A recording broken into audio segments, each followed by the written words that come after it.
So it's really great to be here with you all today, and of course to have a conversation with Samson Kambalu. For those of you who haven't heard him speak, he has a very expansive and divergent and imaginative approach to his art practice, as you will have seen, and it's always a pleasure to speak with him. So in 2017, Samson was appointed Professor of Fine Art at the University of Oxford, and since then he and I have had an ongoing conversation really about subjective self-development through engaging with art and philosophical ideas. It's been a healthy exchange of ideas that's ongoing, and I've certainly learned a lot about matrilineal society in Africa and masks and Guel, which he can tell us all more about. So just a quick overview. I'll speak just briefly with an introduction, and then we'll have the conversation side, because often once Samson gets started talking, it just flows. So Samson was born in 1975 in Malawi, in sub-Saharan Africa, and he lived for 25 years in Southeast Africa before moving to Northern Europe. And that move prompted him to write the first ever memoir of childhood in Malawi, which had only become independent from British rule less than a decade before he was born. And that book, Jive Talker, is delightfully witty, and it's a very unsentimental account of growing up in a modern African family. And I mention that book because in that self-narration, Samson discloses his primary concern, really, which is the undercurrent of tension between Western industrial patriarchy as a form of thinking and understanding the world, and the African heritage centered more on abundant ideas of time and gift economy. And the cultural interaction of those two different worlds is really playfully addressed through Samson's work as he seeks out a commonality between those two things. In Malawi, he's credited as a pioneer in conceptual arts, due largely to initially the Holy Ball intervention in 2000. And for the last decade, the Nai's cinema films have been exhibited around the world. And in the UK, they're in the national art collections of Tate and British Council Contemporary Art Society. During his fellowship at Yale in 2013, he slightly mischievously photographed the whole of the Sanguinetti archive, which had been gifted to them, and then presented it as part of the main exhibition in the Venice Biennale in 2015, so really stretching the idea of what property and ownership is in and around art and ideas. The thing with Samson's artistic practice is that he's always exploring what it is to exist in this moment as a sovereign individual, thrown into the world in a certain geography, in a particular moment in time, and creating social interactions through art to kind of find his place in the world. And that practice just continues all the time. And then there's certain moments where he makes public what he's researching and where he's up to in that thinking through events. And this exhibition is one of those events, essentially. So I'm now going to ask you around, there's essentially in Postcards from the Last Century at Pier Gallery, there's essentially 5 bodies of work that kind of woven in together, and the audience are expected to interweave within the space as one installation. So we're just going to segue out the kind of different 5 aspects. And would you first talk about, Samson, the Beni flags? Usually flags, of course, are symbolic abstracts of an idea of a nation at a certain point in history, but you're playing more with other aspects too. Yeah. Well, thank you for the terrific introduction, I must say. Okay, let's start with the Beni flags. The Beni flags, the undercurrent of Postcards from the Last Century is Malawian syncretic cultures. So the syncretic culture came from the 2 world wars. When the African soldiers returned from Europe and Asia, they brought back with them different ideas, but also lots of clothes. And this is the origin of African dandyism in African syncretic culture, because what happened is that whatever the soldiers learnt in the British Army, they brought back and turned it into a Malawian culture. So let's say the parades, the marches were turned into a dance. So the word Beni comes from the word band, you know, and flags are involved in Beni because it's a military march, really, and but that has turned into something else. I think it was a way of maybe these men assimilating themselves back into African society.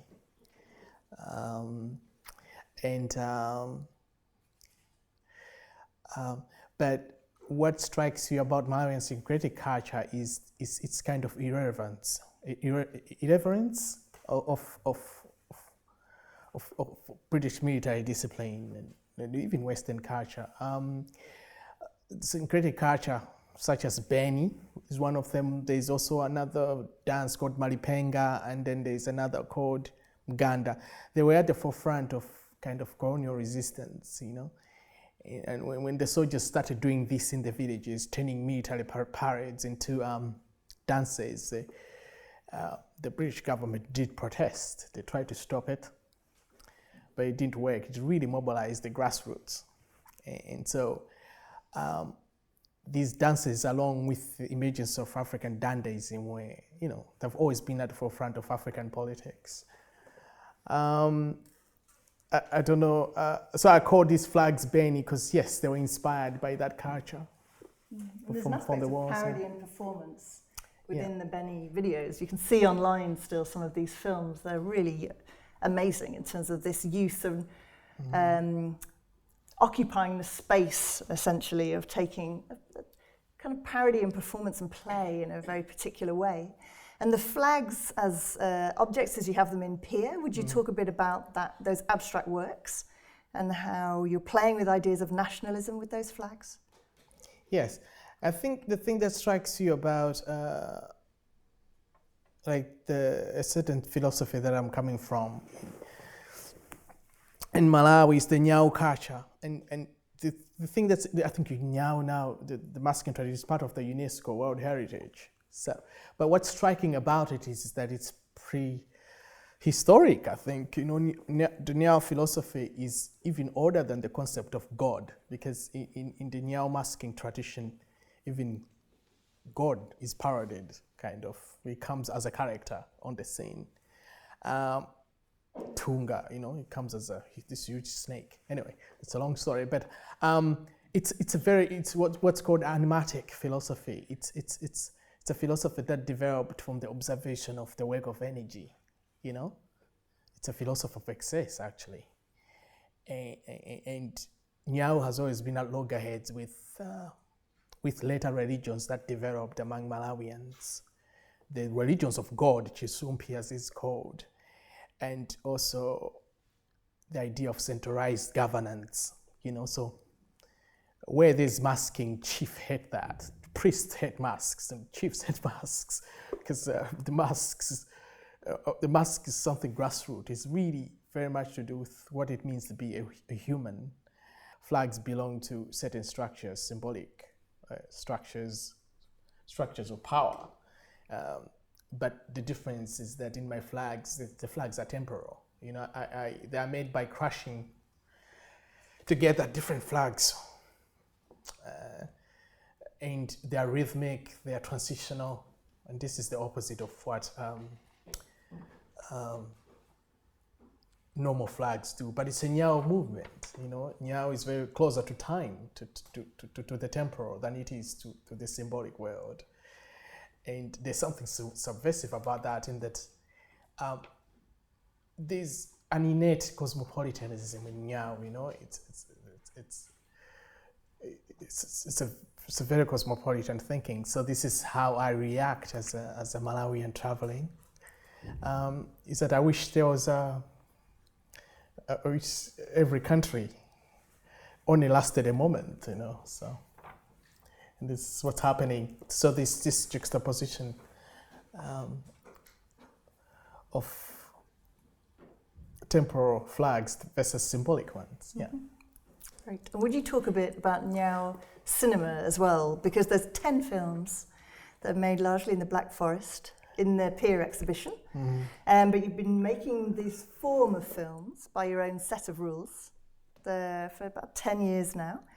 And you filmed, will you talk particularly about, there's one film in there, I've seen quite a number of your films. The Beirut film is particularly interesting. And while Samson's the main individual shown in the films, essentially it's not kind of you as the main protagonist, other than you're representing a kind of a universal subject in those, when we've talked about it before, a kind of a person without purpose and with an abundance of time, and kind of playing around what that is, and in this particularly playing around in spaces where there are places for leisure and time to be spent, such as parks. The Beirut one is almost the most revealing because it has other characters in it as well. Would you speak a bit about that film and more widely about the cinema films? Yeah. How did I find myself in Germany? I think that for me, German idealism, German romanticism, that's an entry point for me as an African. Basically, German idealism. I think starting with Martin Luther, and then, going on to Kant, Hegel. I like this idea that in German philosophy, that the core of the human is not this irrational man of enlightenment, but it's a poetic soul. It's almost like madness. I think this is what I feel I'm closer to with the Nyao tradition of where I'm coming from in Malawi. The mask actually is not trying to hide. The mask is one to reveal this poetic inner core of the human being. And so I've always been drawn to German philosophy. When I moved to Oxford, my current studio belonged to one time Dylan Thomas. It's a cottage, and it's big, So you're sitting there. This is, I have to outdo Dylan Thomas now. So it's quite a challenge. So what I've done is I thought, okay, I'm sitting in a cottage. How do I look at this? So I had to go to another cottage. I knew of Heidegger's cottage in the Black Forest. So this is where I went to get a perspective on the cottage I am in, which belonged to drunken Dylan Thomas. And then the thing, and again, I think that Heidegger talked about thinking as a form of gift giving. For me, again, it reveals where I'm coming from, in that in Africa, like in Malawi, and I'm not saying this as an intellectual thing to say, it's true that time is seen as a luxury. 85% of the nation are subsistent farmers. Maybe I'm even exaggerating if I say 85. It's probably closer to 90% of Malawians are subsistent. There's not even what's called working class, in this country. When you read Marxist literature, it talks a lot about working class. It's like there isn't even the so-called working class in Africa. It's just, a lot of it would have been tribal. My parents went straight from the village. Their parents were farmers to civil servants in town. They didn't even pass through the so-called working class thing. So we have a different conception of time. And when I'm in Europe, I like to seek this time, not just as an intellectual exercise, but it's self-affirming. I feel at home there. When you conceive time as an abundance, as something to be wasted, for instance, then I'm there. And one of places where you can find that kind of time is around monuments, or like places that are beautiful enough you can make a postcard. And one of these places was Heidegger's cottage. Is a very popular. It's a beautiful cottage in the Black Forest, and I wanted to make a film and just hang out there, and that's what I did. And I was lucky enough to meet Heidegger's family, and I was welcomed. I was shown around, and we made some films there. But yes, I was looking for this nonlinear time as an abundance thing, And Heidegger was very much into that too. He saw thinking as a form of gift giving, and he saw thinking as logic as a form of negation, that a lot of thinking in the West is negated as logic. So he was interested in approaching thinking as, if I put it loosely, maybe as a poetic exercise. And he would sit in this cottage and do proper thinking. And that's what I did. And once I did that, once I was sitting, we sat outside Heidegger's cottage. They made tea for us. I was back in Africa, So,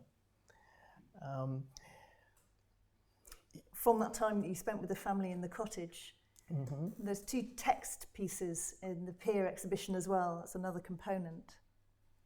And one of them is a sentence about the interaction. Yeah. So there were 2 interactions. Oh, well, there were many interactions. I'm still editing the footage.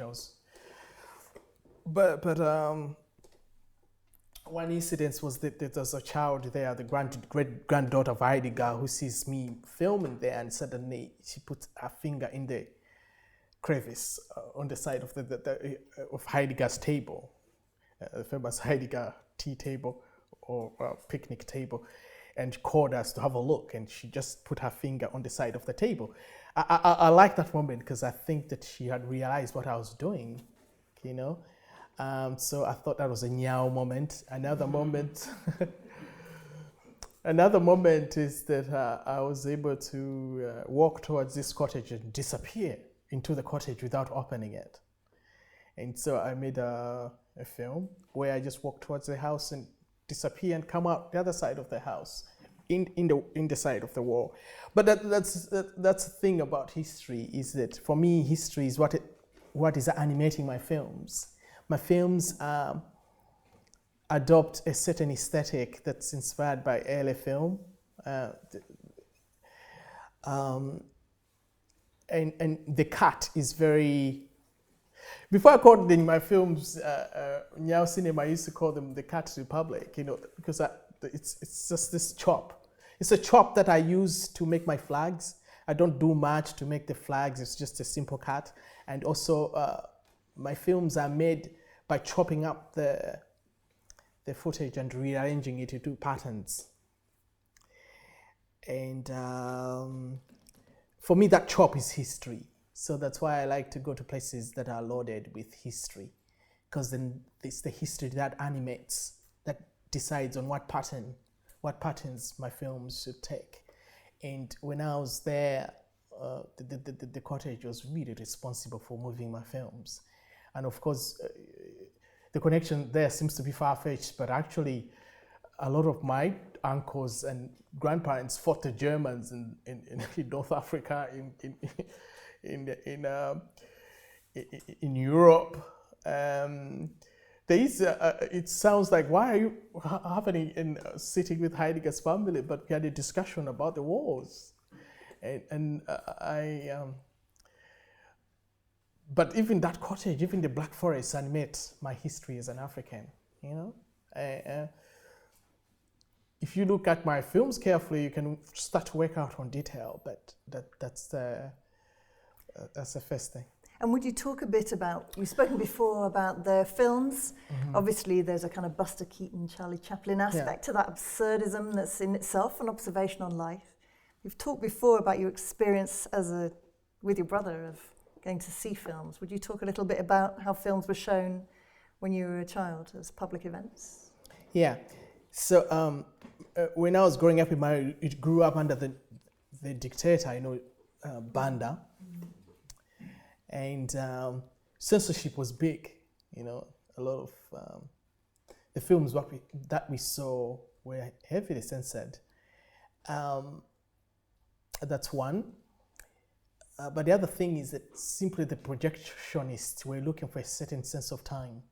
The sense of time in the film has to be from moment, a series of raptures rather than these Bergsonian kind of duration. You want more a bachelard series of rapture. So the projectionists would edit the films So if you went to see James Bond 007, suddenly it changes to Bruce Lee. Because the next good scene happened to be Bruce Lee, so that's you bring it in. And so this, when I started making films here, I didn't even think about it. That's how I chopped up my footage.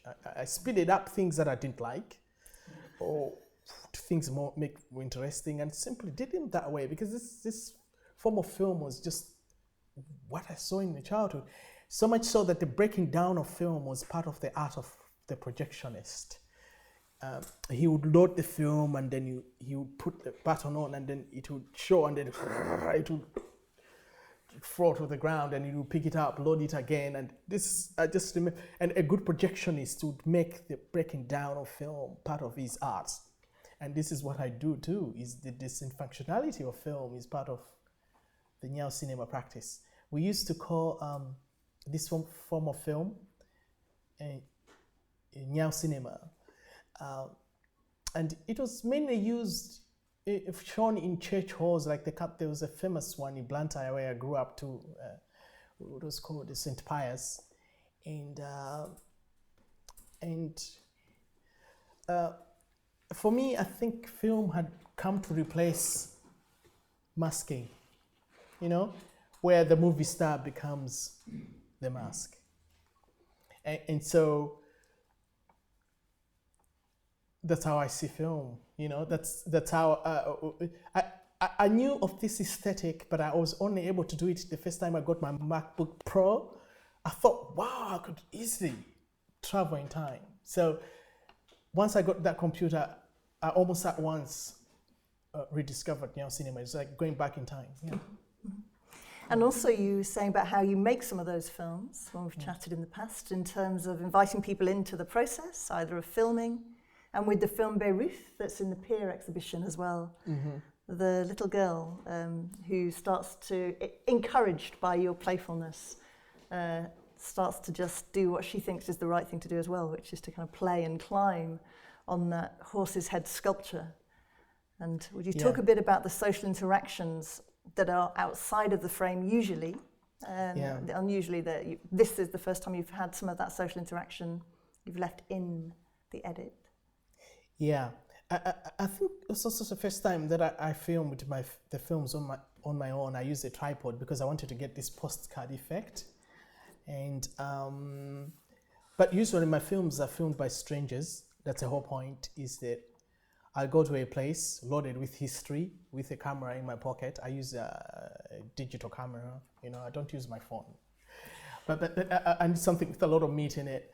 And then I walk the city on a derive, if you like, a situationist thing there. And when I see this poetic moment, when I see this character, I see them, it's like going hunting. I'm very elate when I'm trying to make my film. And when I see that moment, a poetic moment, a Nyao moment, if you like, I stop a stranger and say, can you film me?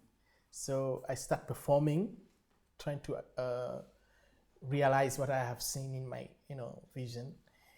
And then usually people want to stay in touch with me because it's usually a very abstract performance. And they want to follow it through. They say, what are you going to do with this? And then, I'm going to follow you. So they follow me on YouTube or Facebook. And so it's a very social thing, and going to the film that you saw, I just set this camera up and I make friends that way. But quicker with kids, because children don't seem to be looking for anything behind it. They just take it for what it is. If I'm performing, if I'm doing an act, they will just join. Well, adults wants to find out what's going on first. Let's send me that link. And then let's do these films. It's like too late, I'm in another city. But the kids just are trusting, they jump into it, and I think that's what it is. You just, but I have made friends the world over because of this form of socialized filmmaking practice. If I went to a park here in London or in Sweden, in Stockholm, and just approach somebody and start a conversation, they'll walk right away, you know? Or if I sat in a bar, it's difficult. But somehow, when you put film between me and strangers, they always become my friends immediately, as if they've known me before. And this was how masks were also used in Africa. That when you wear a mask, you have a more generous persona, you know? You're a more generous person. And where there's true generosity, connections are made. So that's why the masks in the village have to come out and again. Because when the masks come out, people let their guard down. And if people's guard is down like children at play, they will make real friends. You will, it's like magic. And it is, so for me, the process of filmmaking has been a way of finding my place here, you know? Because it changes the social contract, essentially, whether it's a mask or the filming and offering people to film you, that kind of... Without play, you can almost not connect with adults. This is why perhaps you realize that friends that you stay friends with, they are the ones who you had lots of time to waste, like in high school. You know, colleagues never come your friends. You know, if you say, let's meet on Thursday, friendship will never come. If you say, let's meet next month on Sunday, never. Friendship only comes when you have lots of time to, when you get into this so-called nyao time, non-linear, spontaneous time, then you can make a real friend. I think it's true. And getting an adult to play is impossible. It's impossible almost. It's very natural for kids. Kids are trusting. They can, to get adults play, that's why you have these whole rituals developed in Africa, trying to trick the adult, like bring the masks out, or creativity, write a poem, play a song, you know, play. It's quite a, we know the solution is in play, but it doesn't make it easier. It doesn't make it, like, it doesn't mean that you can simply play and get people to play. You have to find real, to get them to honestly play is a trick, yeah. Mm-hmm. And in your postcard works, in the Peer exhibition, there's certain frames, they're not like one uniform scene produced again and again, which is the convention of tourist postcards. There'll be moments where the subject, which is like dashing across the field or doing something unexpected, usually in the space, or there's no one in the space. And so actually the closer you look, the more that you see there's flickers of all sorts of different behaviour in those free spaces. Would you talk about the postcards and the idea of postcards for you within this? Because that's a new body of work. Yeah, I think the thing that interests me about the postcards is that the photograph is it's an index, you know. It's arbitrary that you have to exclude, you know. But the truth is that when you see one photograph, you see loads of photographs. You could say that my films are actually the whole photograph, including what's been excluded, you know. If you think of art in terms of where I'm coming from, you have to include the excluded. In fact, in Africa, it's the excluded that matters, you know, the exception. That's why you see masks are made up of things that fall to the ground, you know. And the postcards you've spoken about before are some of your early films in particular, sort of messages through time, as postcards are, but also to show your sisters what you're doing and kind of communicate back to family and friends as well. It's a form of writing. It's like scribbling, but I thought I would do postcards that show everything, not only the ideal scene, but also what's been excluded. Of course, there's a political side to that, because when I'm traveling, if I'm in France or in London, those places of picturesque enough to become postcards are also where the hustlers and idlers hang out, drug dealers. Like at Yale, there was this beautiful garden just outside, but this is where all the junkies were. You wouldn't know if this sense of time, but it's political in that if I'm talking of an exclusive composition. It means it's a world that accommodates somebody like me who is traveling, or an immigrant or migrant, whatever. But anyway, I think that somehow this is what shocked the colonials, is that the African incapability of excluding, So if you went into an African village, what the missionaries found is that the healthy were together with the sick, whatever, the mad and the sane. Nobody was excluded. The village functioned as, if you've got a mad sister or a mad brother, you have to live with them.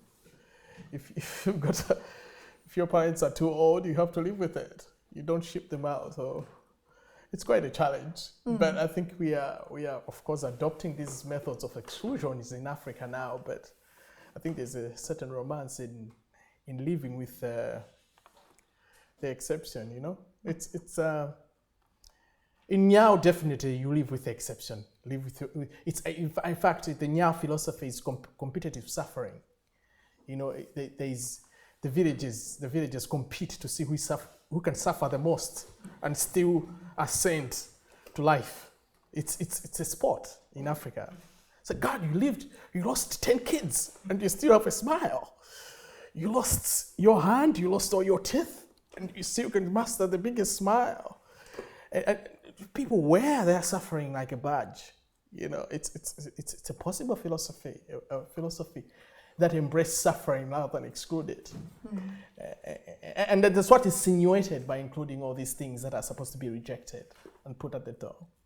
And it goes with the idea of abundance and things being all together at once and unavoidable somehow, which in the exhibition, because it's a relatively small space, and could have been in a larger, more expanded museum display in terms of 5 bodies of work, but they're interwoven together, and we're within the work. You have to kind of maneuver around the work, essentially, to be in that space. And you've spoken as well about the idea of audience being very different in terms of, say, in Malawi, whether it's the films being edited so it's the most exciting bits that people want to see, disregarding the original kind of narrative intent, or the idea that people want to be included and there's more active involvement.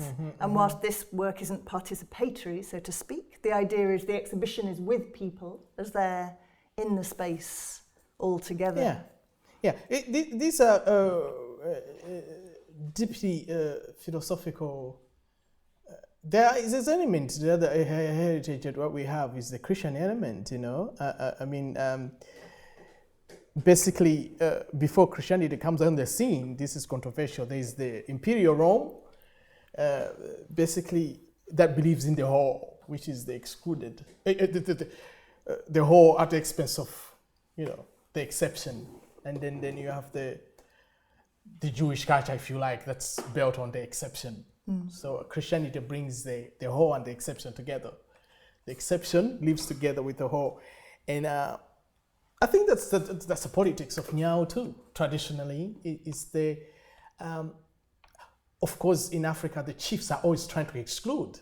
They're always trying to exclude the weak, whatever, and the grassroots is always resisting. Says, no. Like what's happening in London. Is London going to be exciting when we ship out all the poor people and we just remain with all the rich? It's also a question of London. I think London has been exciting for a long time because it mixed everything. Like my studio at Chelsea, in Kensal Green, I could go Chelsea, very posh, or I could go to Harrisden. I like that choice. I think it made things exciting. But anyway,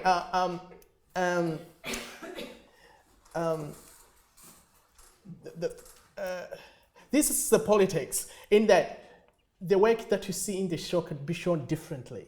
But I feel that's not my job to display these things. Maybe Kate will do it for me, but as long as it's my show, as an artist, I feel that I'm more interested in process, in possibility. Like I think it's very transitional. Even the Grey War is very transitional. It's not a permanent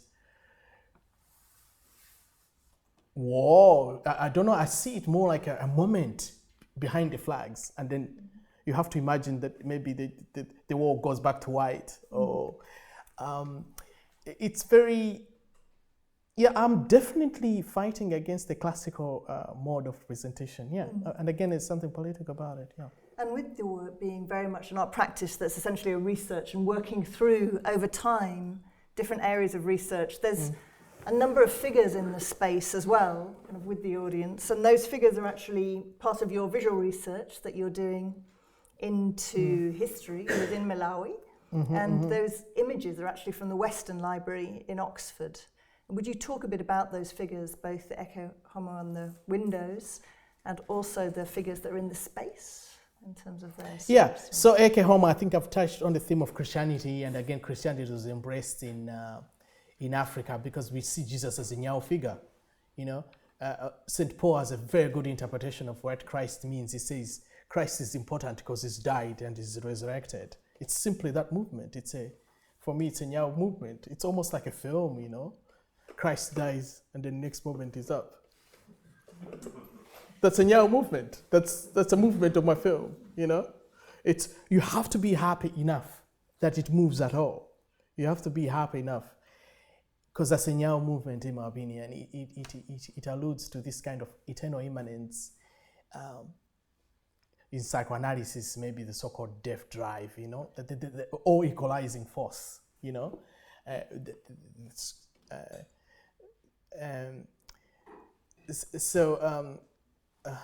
There's some specific historical figures as well. It'd be interesting to hear about the Harry Johnson, so but also the guy, John Chilembwe, as well as somebody else you're very much exploring. Yeah, so the guy on the window is Sahara Johnson. He's the one who pacified Malawi. Pacify meaning subjugate all the chiefs that way. He was an artist actually, but he seemed to be surviving a lot of the campaigns. He wasn't a soldier, but he would come out clean out of Africa every now and then. So they speeded him up and made him a soldier when he wasn't, and sent him to Malawi to take care of the last remaining resisting chiefs. And so on that picture, he's with a Malawian prisoner, but it's staged, obviously, for the camera, and he displays himself as a Roman general, and again, you know, the whole versus the exception that I've discussed, and there are 6 soldiers that were imported from India, and my great-grandfather was Indian, so it's a very complex presentation because I'm part of, and my mother was from South Africa. My dad is the one who comes from a very ancient tribe in the middle of Africa. The Chewa are like prehistoric. I've always been in Africa, but a lot of people around there, like my mother or like my Indian ancestors, they're from all over. But I like that it's this kind of histories that are animating my films. Usually I don't include these histories in my films, but this time I've done this, been generous. And then it goes to the soldiers that are inside. But the soldiers are connected to my films in that in my films, you could say that I'm a form of a Dande, if you like, to put it simply. But if you want to know the origin of the African Dande, it comes from these soldiers, you know. They are the ones who developed the Malawian syncretic tradition, which includes the Dande. And I just thought,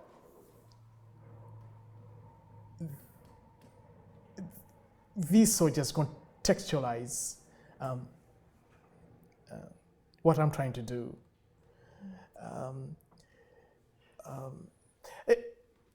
We've talked as well before in some of our conversations around, because it's slightly unusual that you refer to in Africa, like as a whole nation, and make statements or comments as referring to such a colossal continent's cultural aspect. And when we were talking about that and I was asking you, you were explaining that actually that's partly born out of a frustration at the narrowness of the paradigm in which people are thinking in the UK and in Northern Europe sometimes. So it's in part to try and expand people's thinking about the world. So with the exploration of time in relation to one's existence being quite a universal philosophical idea, but then you invite us as individual subjects to think beyond the conventional assumptions that we have and to recognize very much we're in a relatively narrow paradigm of understanding. And there's certain individuals within your practice who you're particularly interested in. You have a show on as well in Belgium at the moment, and in that there's a work of hats dedicated to Chilambwe. And would you talk more about him as a figure, because he's somebody you're in the midst of doing a kind of deep dive research into, but who you also grew up with knowing a lot about as a Malawian? Yeah, I say controversially that I find that, I grew up between two worlds, and by the time I was 13, I went to a boarding school, a British boarding school, so I'm able to sit in the two worlds, the West and Africa, the two extremes in me. And, but for my experience of art in Africa, I think that through my Western education, I thought that the Situationists come closest to how I experienced art in Africa, which is as an infrastructure as opposed to superstructure. My Western education involved a lot of mimetic tradition of art. It took me a long time to position myself in what I am now, which is a more kind of a more kind of art as infrastructure, art as praxis, as opposed to, let's say, just practice. But yeah, in Africa, in Malawi, the Nyao tradition is a praxis. You don't, when the masks, you don't hang your masks in the house. The masks come out to perform a certain function, and art is within the everyday life. And the point is not representation. There are elements of representation in African art, but that's not the point. And when you start talking about things like that, then you are closer to the Situationists who came after Dada and Surrealism, who were precisely trying to get out of the mimetic paradigm. It's said that Surrealism, for instance, is not part of Western art history because its interest lied elsewhere. It didn't lie in representation. And so for me, that's why I was drawn out to Situationism. Now, Situationism is looking for alternative ways of doing art, and it had interest in the gift economy, and that we have lots of it in Africa. Africa is called the fourth world or the third world, but that's because we still have the gift culture. It's not well understood, but one of the guys who I feel for me is a proto-situationist in Malawi is John Chilembwe, who is a kind of African a group of Africans who found themselves in between the traditional chiefs and the colonials on the other side. And John Chilembwe tried to instigate an uprising in Malawi in 1915. The difference, what's unique about this uprising was that he wasn't a tribesman to rising up against the British. He was trying to governize the new modern Malawians. And his name actually is the name also of a principal Nyao mask. So his uprising was very kind of grassroots. But he used, instead of using traditional methods of subversion, he used modern methods. And one of his modern methods was like dandyism, a form of fashion. He had he started a mission in Africa, and he insisted that all his followers dress up and hang out, and which the British didn't want, because the colonials wanted the Africans in the fields working. But he when he came back from America, he brought all these sewing machines and stuff, and he had all the congregation dressed. And of course, they killed him for that. One of the reasons he was killed is for the right to wear a hat before a white person, for instance, which was forbidden. We're not even allowed to wear shoes in the period of colonialism as an African. You were not allowed. So you can see there's a lot of photography in Africa where the African is wearing a suit but is bare feet. That's because there's a white guy nearby. And then he moved on to hats and so forth. So Chilembwe rebelled against that. And of course he was killed, but I felt in his burial the methods that he used, the dandyism, the flamboyance of his approach to subversion because by dressing up, he's alluding to the traditional and linear time outside of work. And this is also the time, the time that the Situationists were looking for. So for me, he was a prototype, and Chilembwe inspired many Africans after him, including many that started the political movements in South Africa. Malawi, because of its Nyao tradition, has produced a lot of subversive political leaders in Southern Africa, not only in Malawi, but in Zambia, Zimbabwe, South Africa. Because the Nyao tradition I've told you about, this grassroots masking tradition, is truly the opposite of power. It's truly something that really works. One of the ways in which we've had lots of conversations actually is both being based in Oxford, and the affordance of time that you have there in terms is something that you enjoy very much in terms of the university's. Their notion of legacy is exceedingly long-term in its approach, which is what's striking, being somebody very outside the university, when you do kind of cross that strange walled threshold, is that actually this is power built over exceedingly long periods of time. And so the ways in which conversations are held, the ways in which dinners or other things are done are very expended periods of time, because the conversation and time spent and the quality of conversation is extremely primary in a way that actually is one of the things that's quite distinctive about having been, for me, working in Oxford for the last 5 years. This is the first time I've come across anything of that sort, having not gone to a school like that or a university like that. And it's really striking, the relationship with quality of conversation and time. And you're enjoying that kind of I think different form of ritual. Oxford definitely belongs to this sense of time, because it's from the Middle Ages. This is pre-capital. Oxford is pre-capital, and the values there, they're really pre-capital. There's a difference between Europe and the West, which West is associated with capital. For me, Europe is very much within the gift tradition I'm talking about, which Europe perhaps had to get rid of after the Reformation. But in Oxford, it still lingers. I'm very much at home there. The sense of time at Oxford, the scholar is a gift giver. He practices this sense of time. I don't know how long it will last, but Oxford remains a place where being a scholar is a lifestyle. It's not necessarily about, making a profit. It's the monastic tradition still lingers at Oxford. So as an African, surprisingly, this is the most at-home place I've found myself. I'm more at home in Oxford than I was ever, maybe even in London. Yeah. So, so Oxford still retains the rituals, the time-wasting rituals. The formalities, the marching in, the processions, the flowery language, the whole drama of being in time.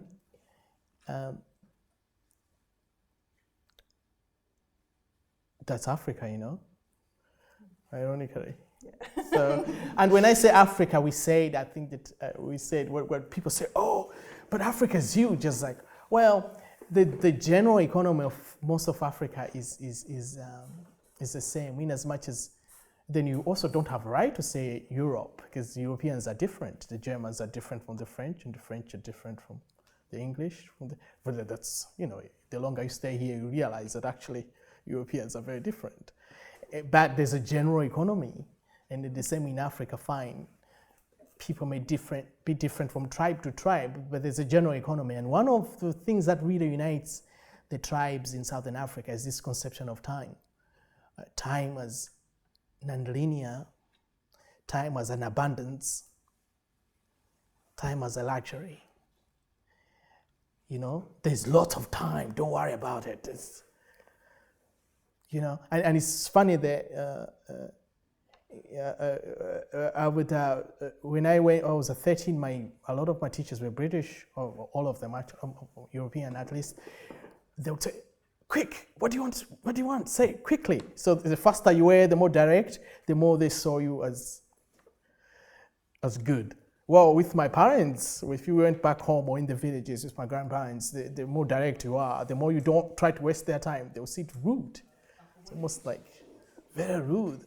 In Malawi, you almost have to take your time in your delivery. You know, you don't just go to somebody and say, "Can I use your bicycle?"